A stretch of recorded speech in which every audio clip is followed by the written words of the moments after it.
Good morning दोस्तों, स्वागत है आपका क्रेजी क्रिप्टो मिंटू में। आज की खतरनाक अपडेट यही कहेंगे। अब खतरनाक ही है एक तरह से, जो नहीं होना चाहिए था वो हुआ। और वो क्या हुआ है, चलिए थोड़ा सा उसके बारे में बात करते हैं।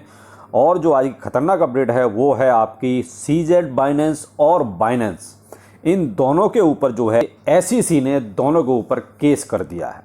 अब जब इन दोनों के ऊपर देखिए केस होगा तो फिर कहीं ना कहीं पैनिक तो मार्केट में आना ही था। और ये रात की बात है, पैनिक आया, अच्छा खासा मार्केट गिरा भी। इतना कोई उम्मीद नहीं थी ज़्यादा गिरने की, और ना ही ऐसी कोई उम्मीद थी कि एसईसी जो है इन दोनों के ऊपर ऐसे केस करेगा। अब केस भी काफ़ी लंबा चौड़ा है, लगभग 136 पेज हैं जिन पर उन्होंने अपनी डिटेल में सारी चीज़ें लिखी हैं। लेकिन अभी तक देखिए सीजेड बाइनेंस ने या बाइनेंस ने कोई ऐसा रिप्लाई नहीं दिया है। रिप्लाई क्या है, एक्चुअली हुआ ये है कि अभी तक उनके पास ऑफिशियली ये चीज़ नहीं आई है। उनको भी जो है अभी तक न्यूज़ से और ऐसे आर्टिकल से ही ये चीज़ें पता चली हैं कि एसईसी ने जो है हमारे ऊपर केस किया है। अब यहाँ पर होगा ये, देखिए लॉ सूट तो फाइल हो गया। A lawsuit filed on Monday by the US security and exchange commission against crypto exchange Binance and Binance alleged transfer and then use customer fund for other purpose including the purchase of BUSD। ये allegation है एक तरह से कि भाई CZ Binance ने और Binance ने जो है BUSD को खरीदने के लिए फंड को यूज किया, यानी कि इसके कस्टमर के फंड को यूज किया है।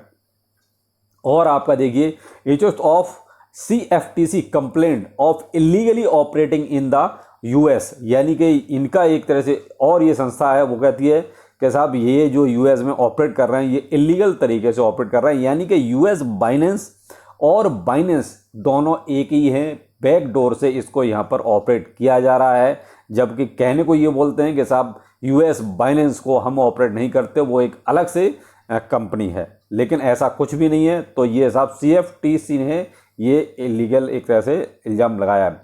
No real separation between Binance and Binance US other FTX echoes. तो यहाँ पर देखिए वही जो मैंने कहा, वही के साथ कोई डिफरेंस नहीं है, एक ही चीज़ है। जबकि कहने को ये था कि साहब ये अलग है। Money laundering criminal liability still lingers, ये भी मनी लॉन्ड्रिंग और ये सब भी इनके ऊपर थोप दिया है। तो कुल मिला के ये इतने सारे, देखिए डिटेल में सारे ये मैंने आपको आर्टिकल्स दिए हुए हैं जो इन पर एक तरह से इल्ज़ाम लगे हैं। तो कहीं ना कहीं एक ये नई प्रॉब्लम सीजेड बाइनेंस और बाइनेंस के लिए खड़ी हो रही है। कहाँ से? अमेरिका से। और देखिए इनका ये रहा पूरा परफॉर्मा जो आप देख रहे हैं स्क्रीन पर। सिक्योरिटी एंड एक्सचेंज कमीशन ये इनका, और ये Binance holding limited, BAM trading service, BAM management, US holdings, INC and Changpeng Zhao. तो ये है साहब जो इनको एड्रेस किया गया है। और ये पूरा एक कॉपी टाइप की है जो एक तरह से कंप्लेंट स्टार्टिंग में जो की जाती है। सिविल एक्शन नंबर 1.23 EB 01599, ये एक तरह से इनका कोर्ट केस या जो कहेंगे सिविल एक्शन नंबर जो होता है वो ये रहा, देखिए नंबर लिखा हुआ है। तो ये कॉपी निकल के आई है। तो ये रहा साहब इनका पूरा एक तरह से खाका जो इनके ऊपर इल्ज़ाम लगाए गए हैं, जो एसईसी ने एक तरह से। अब ये चीज़ कन्फर्म हो गई कि अब तक जो सिर्फ आर्टिकल या न्यूज़ में रहता था कि साहब सीए बाइनेंस पे ऐसा हो सकता है या बाइनेंस पर ऐसा हो सकता है, लेकिन अब वो कन्फर्म हो गया कि साहब केस यानी कि लॉ सूट अब पूरी तरीके से फाइल हो चुका है। अब यहाँ पर देखिए ये तो हो गया, वो तो सही है, ये तो एसईसी को करना ही था।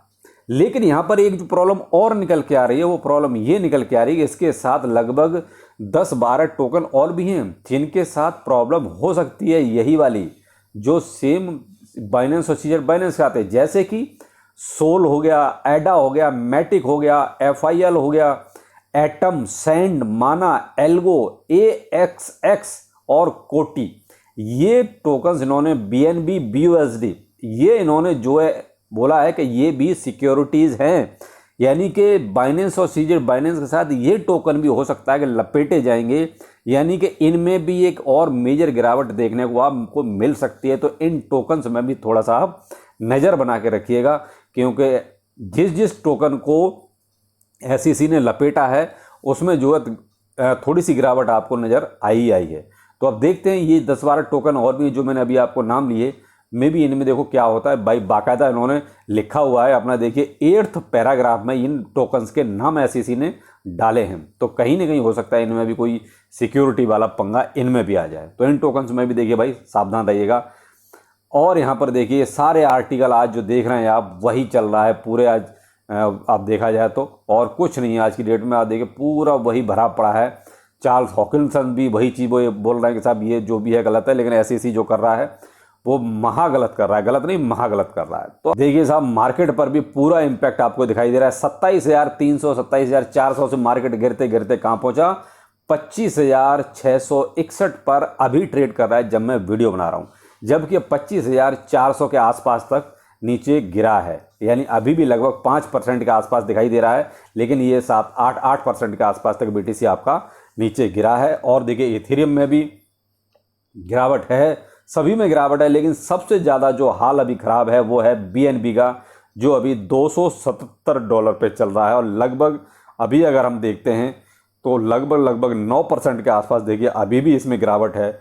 और ये बहुत यानी कि अचानक से भाई देखिए BNB में ये चीज़ होनी भी थी, क्योंकि जब देखिए CZ बाइनेंस और बाइनेंस पर जब केस हुआ है तो BNB तो गिरना ही था, तो इसलिए BNB में आपको गिरावट दिखाई दे रही है। लेकिन अभी थोड़ा सा साइडवे मूवमेंट है सभी में आप देख रहे हैं, लेकिन गिरावट अच्छी खासी। और अल्ट कॉइन्स तो सबका वो कहते हैं जैसे दम सा निकल गया, देखिए सबका बुरा हाल है, सब गिरे पड़े हैं, सब के सब हाल खराब ही है। 7%, 8%, 9%, यहाँ तक ये सब जो है सभी में गिरावट है। यानी पूरी मार्केट जैसे गिरी है ना, उसी हिसाब से सभी में जो है। एप्टोस तो देखिए आपका 10-11% तक गिरा, अभी थोड़ा सा साइडवे हो गया, थोड़ा सा अपने आप को सुधारा है, वरना ये तो इसमें गिरावट बहुत ज़्यादा थी। आप देख रहे हैं सभी में गिरावट अच्छी खासी दर्ज की गई है। तो ये कहीं ना कहीं ये इम्पैक्ट सारा का सारा जो CZ बाइनेंस और बाइनेंस पर केस हुआ है उसी का निकल के आया है। और देखिए हम मार्केट कैप अगर हम देखते हैं तो देखिए मार्केट कैप अभी 1.08 ट्रिलियन है, यानी कि जो 1.1 ट्रिलियन रहती थी वो अब और घट के नीचे आ गई है। यानी कि अब ऐसा ना हो कि अगर थोड़ा बहुत और फट आया तो मे भी हो सकता है कि कहीं ये आपका और गिर के नीचे ना चली जाए। BTC का डोमिनेंस ये देख लीजिए लगभग 45.79% है। तो देखिए डोमिनेंस बहुत ज़्यादा नहीं गिरा है। आप ये कहोगे BTC का डोमिनेंस बहुत ज़्यादा गिरा है, BTC में से उतना पैसा नहीं निकला है जितना फंड एक तरह से आया है। तो फंड के हिसाब से अभी BTC अपने आप को स्टैंड किए हुए है, उसमें से ज़्यादा नहीं निकला है। देखिए अभी तो मार्केट गिर रहा है और आपने देख ही लिया हाल क्यों गिर रहा है, क्या हो रहा है। अब यहाँ पर देखिए BTC अपना अभी, जो मैं हमेशा आपको बोलता हूँ कि आप मेंटली प्रिपेयर रहिए 25,500 के लेवल तक।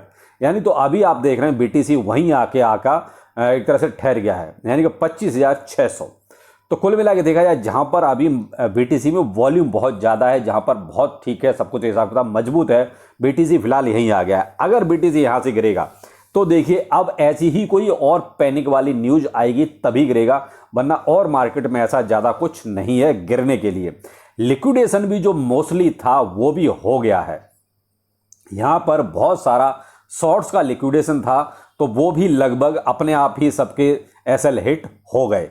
तो यहाँ कुल मिला के देखा जाए जो मेन चीज़ें थी वो हो गई हैं, और अब कोई ऐसा फंड नहीं आना चाहिए। फिलहाल अगर SEC ने और कोई मान लीजिए किसी पर लॉ सूट किया, कोई केस किया, तो मे भी हो सकता है कि और आपको ऐसा फंड देखने को मिले। तो ऐसे फंड देखिए कभी भी किसी भी टाइम आ सकते हैं, यहाँ पर फिर कोई चार्ट आपका काम नहीं करता। जबकि ये बात मैंने आपको शाम के ही वीडियो में बोली थी, एक कृष्णा शर्मा जो करके था, मैंने आपको बोला था शाम को वीडियो में कि क्रिप्टो करेंसी में कभी भी कुछ भी हो सकता है, या कुछ भी स्थायी नहीं है, कुछ भी परमानेंट नहीं है, किसी भी टाइम कुछ भी हो सकता है, मार्केट कितना भी गिर सकता है। तो वो चीज़ देख लिए क्रिप्टो करेंसी में हो जाती है, और ऐसी चीज़ें चलती रहती हैं। आपको पैनिक करने की ज़रूरत नहीं है, बहुत से बड़े बड़े फंड इससे पहले भी आए हैं। और देखिए CZ बाइनेंस को या बाइनेंस को मुझे नहीं लगता कि कुछ भी होने वाला है, क्योंकि देखिए ज़्यादा क्या होगा, अमेरिका ज़्यादा परेशान करेगा तो भाई CZ बाइनेंस वहाँ से छोड़ देगा, अमेरिका को बिल्कुल ख़त्म कर देगा भाई, वो अपने और कहीं से ऑपरेट कर लेगा, बाकी और उसका तो ऑपरेट और बाहर से ही हो रहा है, दूसरे कंट्रियों से हो रहा है। तो देखिए इससे ज़्यादा फर्क नहीं पड़ने वाला है, ये 1-2 दिन रहेगा ये फंड, लेकिन उसके बाद सब नॉर्मल हो जाएगा। तो आप थोड़ा सा चिल रहिए, और इसमें ज़्यादा कुछ करने की ज़रूरत नहीं है। हाँ, आपके लिए एक अपॉर्चुनिटी बहुत अच्छी है कि मार्केट जितना गिरा है, जिन्होंने कोई बाइंग नहीं की थी, तो भाई अपना रिस्क देखते हुए SIP यहाँ से स्टार्ट कर सकते हैं। सारे ऑल्ट कॉइन्स भी गिरे हुए हैं, मीम कॉइन्स भी गिरे हुए हैं, आपका BTC इथेरियम भी गिरे हुए हैं। तो यहाँ लेकिन अपना रिस्क जरूर देख के चलें। देखिए मैं आपसे ये नहीं कह रहा हूँ कि आप यहाँ बाय करें ही करें, लेकिन एक अपॉर्चुनिटी बता रहा हूँ कि यहाँ ये अपॉर्चुनिटी बहुत अच्छी है आपके लिए। यहाँ से आप SIP कर सकते हैं, लेकिन भाई रिस्क है, देख रहे हैं आप, रिस्क तो आपके सामने है, कभी भी मार्केट कितना भी क्रैश हो सकता है। तो थोड़ा सा यहाँ आप पैनिक ना करें, कुछ भी ज़्यादा कुछ नहीं होने वाला है। 1-2 दिन ये सब रहेगा, उसके बाद सब शांत हो जाएगा, सब नॉर्मल हो जाएगा, उसके बाद फिर मार्केट अपना एज यूजुअल चलेगा। लेकिन वो ये कोई और फंड नहीं आना चाहिए, कोई ऐसी और कोई अलग से कुछ और वो कहता है एक नया ड्रामा, ऐसा ना करे तो यहाँ से सब कुछ ठीक हो जाएगा। लेकिन अगर और कुछ किया तो मे भी हो सकता है मार्केट और गिरे, तो वो वेट एंड वॉच। अभी थोड़ा सा मैं ही कहूँगा कि इंतजार कीजिए, ज़्यादा अच्छा रहेगा। तो चलिए फिर मिलते हैं, नमस्कार।